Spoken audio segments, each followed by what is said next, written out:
अस्सलाम वालेकुम जी। उम्मीद है कि आप सब लोग बिल्कुल ठीक ठाक होंगे, खैरियत से होंगे और आप सबकी ज़िंदगी में सुकून इत्मीनान होगा। फील सो वेल हम सारे लोग जो हैं सोशल मीडिया पे सारे लोगों को पता है कि इकरा के साथ क्या हुआ है, वो जो शेखपुरा में वाक़या हुआ है और ये पहला वाक़या नहीं है। और जिस तरह की ब्रूटैलिटी है, जिस तरह की दरिंदगी लोगों के दिमागों में है, मुझे नहीं लगता है कि ये आखिरी होगा।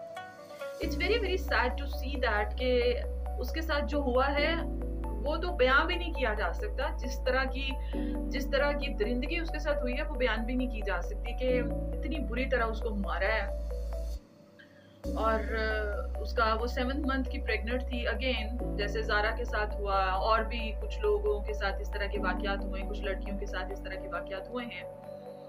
और we can only say that कि इंसाफ हम चाहते हैं, लेकिन वो इंसाफ कहाँ पे है? किसी के सामने वो इंसाफ क्यों नहीं आता जहाँ से लोगों को डर लगे कि उन्होंने दोबारा ये काम नहीं करना है? ये काम क्यों नहीं हो रहा?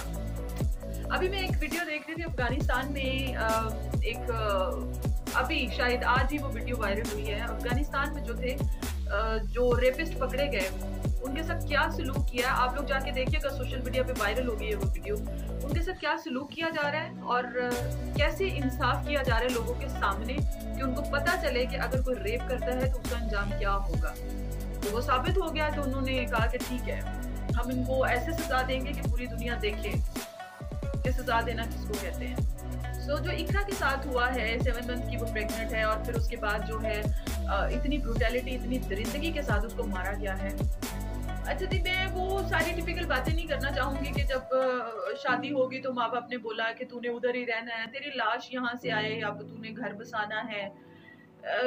नॉर्मली जो टिपिकल एक चीज़ें जो है बच्ची को बोली जाती हैं और उसके ऊपर इतना सारा प्रेशर होता है कि उसने वहीं पे रहना है। कुछ केसेस में ऐसा होता है कि पेरेंट्स जो है, लड़की के माँ बाप जो है वो बड़े गरीब होते हैं और वो जो है मजबूरी उनकी ये होती है कि फैमिली जो लड़के वाली है वो थोड़ी सी खाती पीती फैमिली होती है, कोई अमीर लोग होते हैं।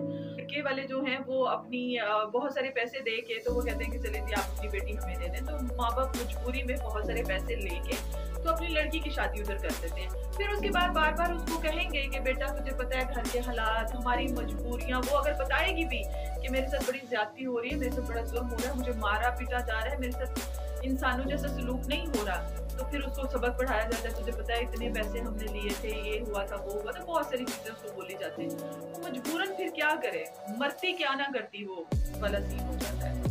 अच्छा, ये तो हो गई लड़की वाली साइड। अब लड़के वाली साइड जो है वो इससे भी ज्यादा मिजरेबल होती है। वो जो सारे लोग कह रहे हैं ना कि उसने बड़ा दरिंदगी वाला एक्ट किया है, तो मैं ये कहूँगी वो सिर्फ लड़का जो है वो कातिल नहीं है, लड़के की पूरी फैमिली कातिल है, उसके माँ बाप भी कातिल हैं। आप कहेंगे कि नहीं ऐसा नहीं, बिल्कुल है, क्योंकि वो उसकी दरिंदगी का उसके माँ बाप को पता था, ठीक है, उसकी फैमिली को पता था कि कितना दरिंदा इंसान है, इसको गुस्सा कितना आता है, ये कैसे टॉर्चर कर सकता है, उनको सब पता था।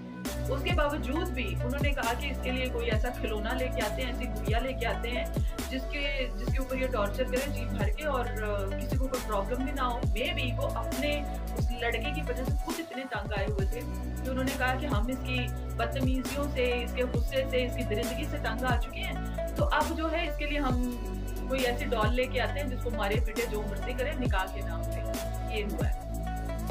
It's very sad.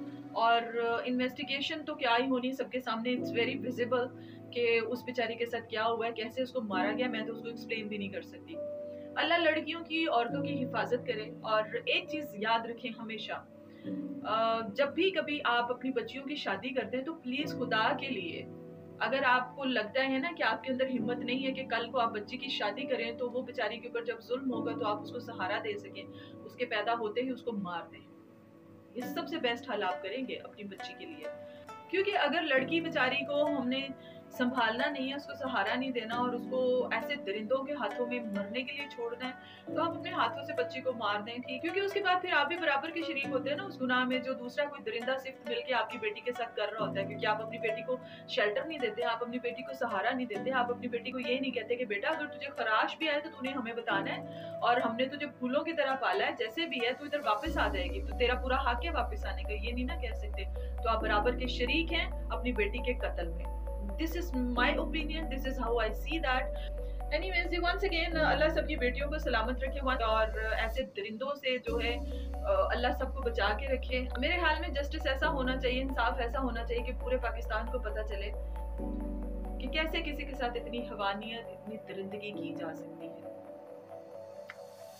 So be safe and sound और अपना बहुत ख्याल रखिए। खुश रहिए। अल्लाह हाफ़िज़।